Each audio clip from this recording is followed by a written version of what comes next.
UN's governmental panel on climate change warned of a code red situation for humanity if global warming is not tackled urgently.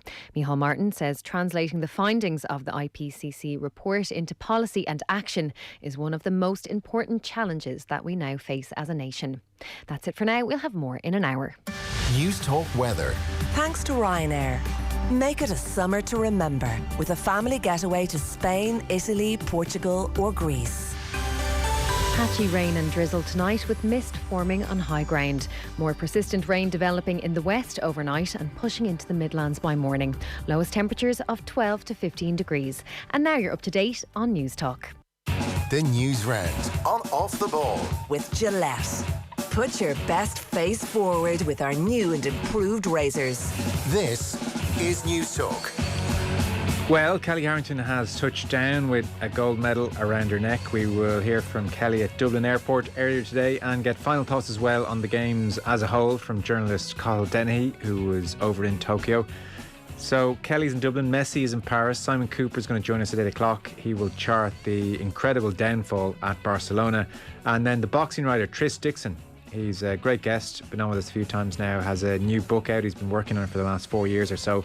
It's called Damage, the Untold Story of Brain Trauma in Boxing. It does exactly what it says in the tin, and we'll chat to Tris after 9 o'clock. 53106, the text number. We're at Off the Ball on Twitter. Great to have you with us. Richie McCormack, hello again.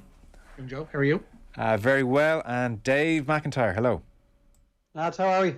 We are very well. We're very well. So Kellie Harrington back in Dublin. She was very good with her time at the airport, actually. So we're going to bring you, we'll have 7, 8, 9 minutes of Kellie chatting to various reporters. Aisling O'Reilly was there for us, and Kellie Harrington was saying, Dave, she hasn't actually managed to sleep since the weigh-in, the way things have gone. So it's just been full on since then. She, be here and there in the plane, but not really. And so she was a little bit tired but full of excitement, and she said she just couldn't wait for this open top bus ride. And then some of the scenes, I'm sure you've seen them on Twitter, as she rounds the corner at Portland Row, and if you're streaming the show you can see them. If you're listening on the radio you'll hear the background, and they're just beautiful scenes, Dave. And there was a great video of her on the bus where you could just hear her reaction to the whole thing, and she was blown away, as you might expect. So the party's continuing.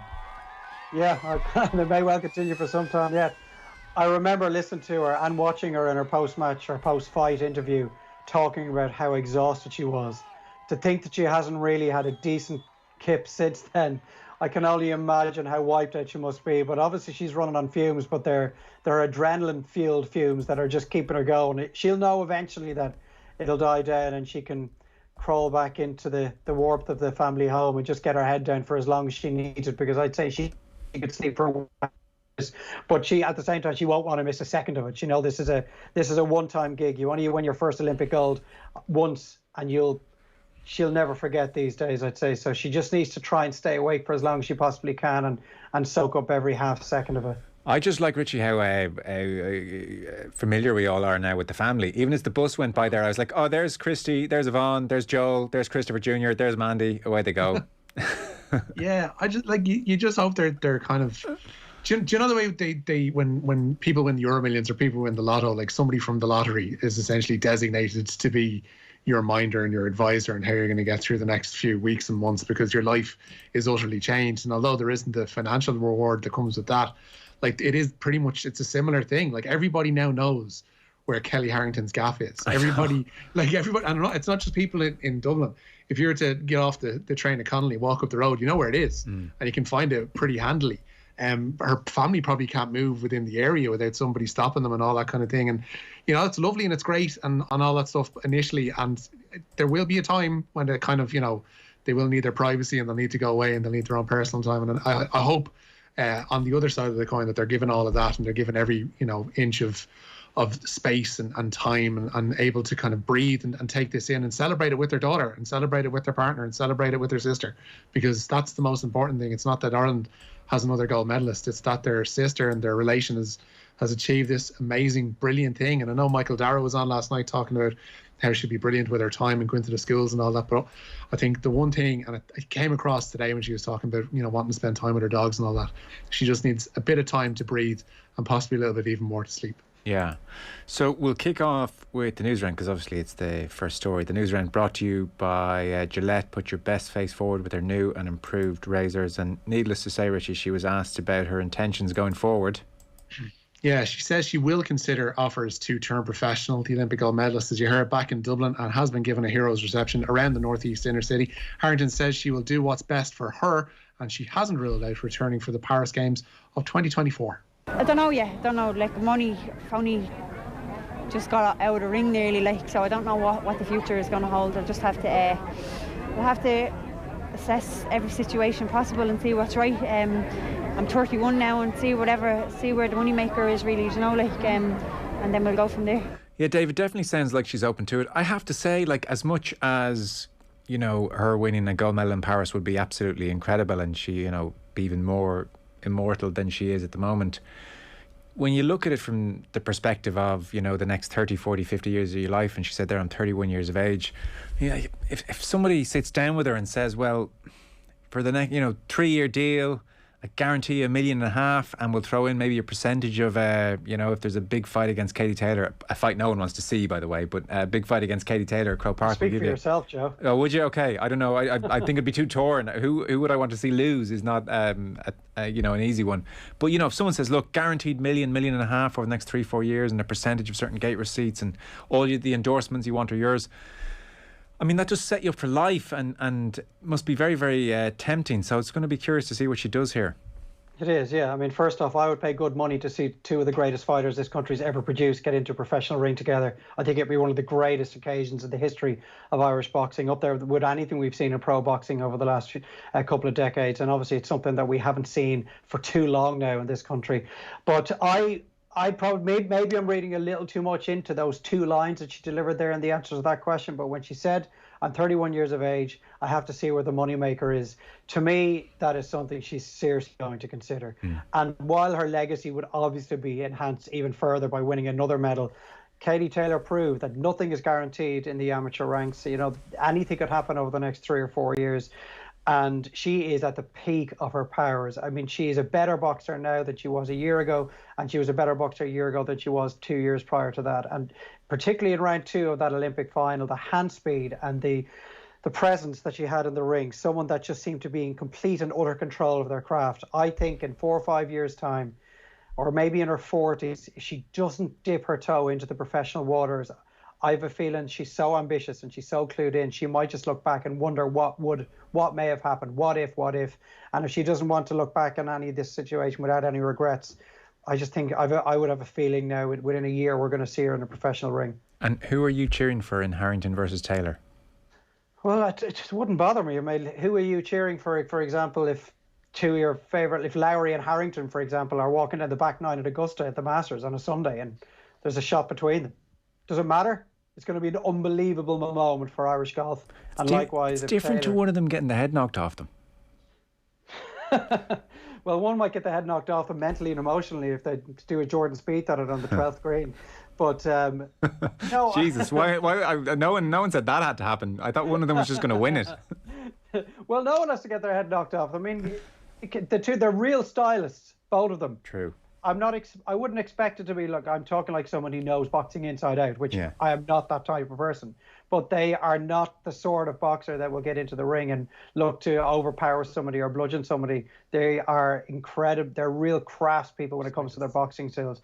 So I would think it would be an incredibly interesting and easy on the eye fight that would almost certainly come down to points. Yeah. Without wanting to crash anybody's party in that, we kind of have to remember that the issues that do still surround boxing in this country, and the reason why Katie hasn't fought here professionally, at least anyway, and they aren't going away anytime soon either. So these fantastical notions of a big bout in Croke Park a year or two down the line, or wherever it might be, do seem a little bit far-fetched, unfortunately. Yeah, no, it's very much hypothetical in every sense, really, isn't it? Yeah. So the forgotten man in so many ways. I felt a bit sorry for him as he walked out at Dublin Airport with Kellie Harrington with his boot on, it turns out, his fractured foot. Aiden Walsh was, and we're going to play a few minutes of it so you'll hear him later on, utterly charming, so likeable as well when he was speaking to the media. Yeah, Michaela was as well, and she's saying that she's gung ho for Paris in 2024. But bronze medalist Aiden Walsh also among the returning Team Ireland members today, and he was asked about his own future. Honestly, I don't know. Obviously, I want to progress. Like, I've only been on the Irish team a few years, and I qualified for the Olympics. I got a European medal, and I've got an Olympic medal. So I don't know if I ask for any more. I'm being greedy. So I don't know. I seriously don't. I just hope to God I can keep progressing on. Not just like as a boxer. I just want to do my best and just try to keep improving. And I'd be, first and foremost, I'd raise as a good person. Try and be a good person in general outside the ring, and just that's it really. Yeah, more of him coming up. Dave, probably the most forgotten bronze medal winner I think we've ever produced. Yeah, well, thankfully he seems to be the sort of guy that's able to take that on the chin. I don't know what it is about our boxers, but the system that's been in place in the last 20 odd years, it obviously produces brilliant athletes and fighters who just seem to have the ability to develop year on year. But the sort of humanity that our fighters have about them as well, they all so easy to listen to, aren't they? They all seem so grounded. They all seem so thankful for what they've done or for what the people around them have done and the sacrifices other people have made to help put them in a position to go to the Olympics and maybe win a medal. That really strikes me when I hear any of them speak, either in victory or defeat. You could listen to them all day and hold all of them up, and whatever their background, whatever their creed, whatever part of the country from north or south, hold them up as an example to any young kid that's looking to come through and maybe join their local gym and throw gloves on for the first time. Yeah. So, Messi, Rich. Yeah, he is a Paris Saint-Germain player in all but name. He will be unveiled tomorrow morning, it seems. The 34-year-old has arrived in Paris to sign a 2-year deal with the option of a third. Messi left Barcelona at the weekend with financial restraints preventing them from signing a contract extension. PSG have announced a press conference for 10 a.m. Irish time tomorrow morning. They've been dropping really unsubtle hints across their social media over the course of the afternoon and indeed this evening. And Messi will earn a reported €35 million a year. See, given in his last 4 years with Barcelona, he earned 555 million. I first saw the 35 million a year and thought, oh, geez, he's doing this on the cheap. But then I just quickly got out the calculator. It still is 676,000 a week. So he's still getting pretty good money, you would have to say. And as for this PSG situation, Dave, I mean, so they've picked up over the summer Wijnaldum, Sergio Ramos, Danilo Pereira, Hakimi, the fullback from Inter, for just a quick 60 million. Donnarumma, the player of the Euros, and now Messi is going to play alongside Neymar and Mbappe. It's outrageous. Look, it is. I've sat down and I've looked at the acquisitions, and I'm trying to think, where will they be enhanced by these players? Was there a position within the general starting 11 of Paris Saint-Germain where you felt there was a real weak point? And it wasn't in goal anyway. Keylor Navas has never let them down. Now, it's still an upgrade. Donnarumma is a phenomenal goalkeeper, and you feel that in 5 or 6 years' time, he could be looked upon in the same realm as the likes of Buffon, because he has so much development still. He's still so young, and yet it seems to have been around for so long. But my feeling on it would be that they haven't necessarily strengthened their midfield. Wijnaldum is underrated still. I think he was one of the forgotten men at Liverpool, but is he an absolute world-class operator? And Verratti, he's missed so many games, Verratti, with injury. I didn't think it was either up front or in goal that they were struggling. Sergio Ramos, has he still got it in him?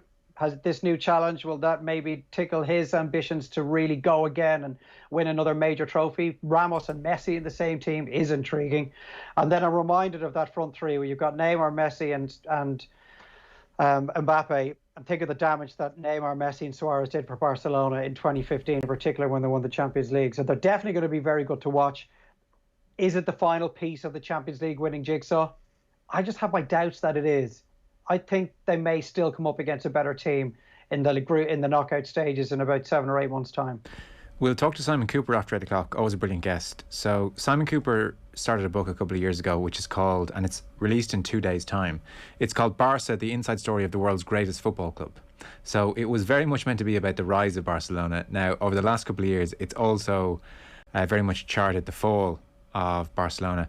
And it is staggering. And so it's his basic argument that the night in 2015 in Berlin, when they won a 4th Champions League final in 10 years, that was pretty much when the slide began, because shortly after that, Josep Maria Bartomeu was elected as president. The euphoria and goodwill, and so he was an easy, they thought, well, anyone can look after this situation. So he was elected, and yet it turns out, effectively, he knew nothing about football, and he also knew nothing about the football business. And straight away, I mean, he seemed to sack the sporting director who had signed Neymar and Suarez. He had 5 sporting directors in 6 years. When they sell Neymar, Dembele and Coutinho are bought within 6 months, and that's the Neymar money just gone. And like, there's great detail in the chat we'll have with Simon, where, for instance, the Dembele deal, it was done in Monte Carlo, and the Dortmund people were in the room, and Bartomeu and his advisors were there, and they said, right, we're definitely not going over 70, 80, tops. And they go into the room, and Dortmund, put on the savvy sell, and they're like, oh, listen, our flight's waiting, we're out of here. What are you thinking? Because we're not hanging around here. We want 160 million for Dembele, or we're not even talking. And like, Bartomeu completely buckles and panics, and they signed this guy, and that's been a disaster. They signed Coutinho 6 months later, disaster. That was the Neymar money up in smoke. They're throwing money at Messi, and every time they throw him money, they have to bring all the others up in salary, and before you know it, they are now bankrupt. So Simon Cooper said it's possible, not a big chance, but it's possible they could go the way of Leeds. That's how serious this is. So that is on the way after 8 o'clock. You have other La Liga news, Richie? Yeah, Real Madrid say they've opened legal proceedings against La Liga president Javier Tebas. They've also begun litigation against potential league investors CVC. Real are unhappy with how the €2.7 billion deal between CVC and La Liga was brokered and how it pertains to the teams within the league, notwithstanding they're gaining $250 million. Yeah. Dave, I mean, it's going to be interesting to see what happens at both clubs. Like, Barcelona are $1 billion in debt. Like, Real Madrid are coming up right behind them at 900 million. United swoop in and buy Varane because Real Madrid are genuinely in trouble as well. Again, sorry to hark back. Simon Cooper thinks if it doesn't go the way it leads, very easily with Barcelona and maybe Madrid as well, like, it could go the way of AC Milan for a decade plus. Yeah, but look, the chickens are coming home to roost now, and it's not like yesterday or last year that we've been talking about this financial issues at both Real and Barca. We've been wondering for a long time how they've been able to bring in these big money signings and pay them huge wages as well, when in the full knowledge that they weren't owned by a sugar daddy or a state nation or an oligarch from Russia. Where was this money coming from? And it was only going to be adding to a mountain of debt. We know Real have had deals with the Spanish government in the past, with the Madrid Council, and they've managed to sell off their training ground or a portion of it for this humongous fee, which has kept them ticking over. But eventually you can only sell off the family silver for so long. And we are in this situation where, by rights, they should be held to account for the financial mismanagement that has been at those clubs for several years now. And now you can see why they were so desperate for the European Super League to get up and running, and why they have yet to take their name out of the hat as regards that. They're still in there farcically with Juventus. And it's because they saw this as the only resort, the last resort towards putting them in a position where they'd be able to survive. And Barcelona and Real are just in serious trouble now. And who's going to have any sympathy for them? Yeah. G is watching on YouTube. Harrington Taylor won't and shouldn't fight ever. Plenty of opponents and belts out there for them both. And then Barry wonders, what is the acceptable benchmark for an open top bus ride? Is Richie part of the organising committee if Bows come back from PAOK with a result? That's surely worth an open top. We've got our own bus as well. People might have seen this if they're around Dublin. I think it's usually on the 38 route. There is a bus painted in Bows livery. We'll put it that way. Not open top, unfortunately, but yeah, sure, we can commandeer a bus to trail around the Fitzborough area should we come back from PAOK with a favourable result. Do Dublin Bus own this bus, or do Bohemians own this bus? Yeah. And they've just allowed it to be painted in the Bows colours. I think it's part of a sponsorship deal, but yeah, there are Bows colours, red and black stripes all over this thing. It's beautiful. Is there like a green and white striped one out Talloway? Don't be silly, Joe. Don't be silly. The favourite club has everything they need already. Yeah. So John Kiley's been talking. Yeah, the Limerick hurling manager says they haven't made a decision over an appeal regarding Peter Casey's red card. The Napiersic forward was dismissed following a head-to-head collision with Waterford's Conor Gleeson at the weekend. Kiley says they'll take their time regarding a decision. No, we got the referee's report yesterday evening and we've studied that. We have 48 hours to make our minds up as to what we're going to do. We have another meeting after training this evening, and we're going to take our time and make the right call. Meanwhile, Tipperary official Fergal Hogan has been confirmed as referee for the All-Ireland final clash of Limerick and Cork. It will be the third time in 5 years that Horgan has taken the whistle for a hurling final. How do you see that final, Dave? Certainly in a different light to how I would have looked upon it prior to throw-in before Cork Kilkenny. I think the way Cork played, it really felt like a coming-of-age moment for this young Cork team. The way they responded to the concession of that late goal to drive on an extra time and quickly open up a 6-point lead for the second time in the game. It was so impressive, and the bench delivered in a massive way. So I think Cork have a real chance. Limerick are hot favourites. They were so good against Waterford, and only a fool would be backing against them winning another All-Ireland. But I just think that Cork are going to make this a really interesting contest. And I think the decision to give the final to Fergal Horgan again is a really good one. I was commentating on Wexford Kilkenny. He let that flow in an incredible way, and it contributed to a brilliant game of hurling. And then obviously watched the game between Cork and Kilkenny on Sunday. And there are other referees that would have blown the whistle many times over the course of that game when Fergal Horgan opted against doing so. And in most of the physical exchanges, he just let unfold, and it led again to a classic game of hurling. So It's a great call for him to be the man in the middle. And I think we're going to have a really good game. I don't care how desperate we are next springtime. I don't care how quiet it is. When hurling people are complaining about the rules in the league, I'm just not going. It's like, don't worry about it. Fergal Horgan will do the All-Ireland in a couple of weeks' time, in a couple of months' time. It'll just all be fine. There'll be no issues. So where are we going next, Richie? Twitter. Yeah, it says the UK was by far the main origin of racist posts aimed at England players after they missed penalties in the Euro 2020 final. You might remember Gareth Southgate saying a lot of them came from overseas. The social media company removed over 1,500 posts from the platform, most of which were from people in Britain. Police there have made 11 arrests during their investigation into the abuse aimed at players. The news comes on the same day that the Premier League has introduced new anti-discrimination measures ahead of the start of the new season at the weekend. All 20 clubs have agreed to enforce new punishments, including bans for any individual found to have behaved in a discriminatory or abusive way towards players, staff, officials, stewards, or fans. The sanctions will cover behaviour conducted both in person and online. So if someone's found guilty, they're banned not just from their own home ground, but from all other 19 stadiums. Okay. So obligatory Bohemian story? Absolutely. Bohemians midfielder Dawson Devoy named the SSE Electricity Soccer Writers Ireland Player of the Month for July. The 19-year-old, of course, has been a key component of Bo's run in Europe so far. Devoy and his teammates have arrived in Greece for the second leg of their Conference League qualifier with PAOK. He came in for special attention in last week's first leg at the Aviva, but is treating that as a compliment. I think they would have given respect to every player, because we've got through 2 rounds in Europe, like, hasn't been by fluke. So yeah, we've all been playing well, really. So I think that's what it is. Yeah. Needless to say, like, if Danny Mandrea or Graham Burke had won Player of the Month, that's not newsworthy. Like, it happened, but it's not going in the news round. But that's the thing, Joe. They didn't. So it's a moot point. It's fair. Do they have a bus? No. Were they Player of the Month? No, they weren't. Well, honestly, but they may have a bus.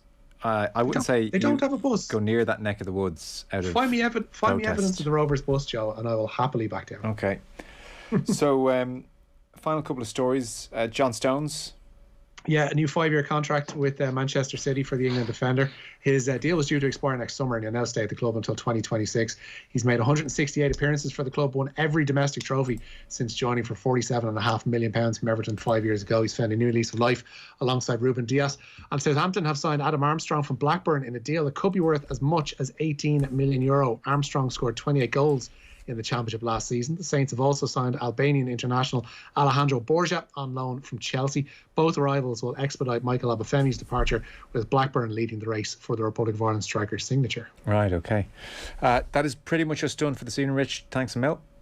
See you, Joe. Dave McIntyre, always a pleasure. Cheers, Dave. Thanks, guys. We're going to take a very short break. Simon Cooper on the way after 8 o'clock. Next up, though, we'll bring you the sounds from Dublin Airport this afternoon. The News Round on Off the Ball. With Gillette. Put your best face forward with our new and improved razors. Wouldn't it be good if your Wi-Fi could reach all through the home? Not just in the living room and the bedrooms, but in every little nook and cranny. You could turn the basement into a cinema, or the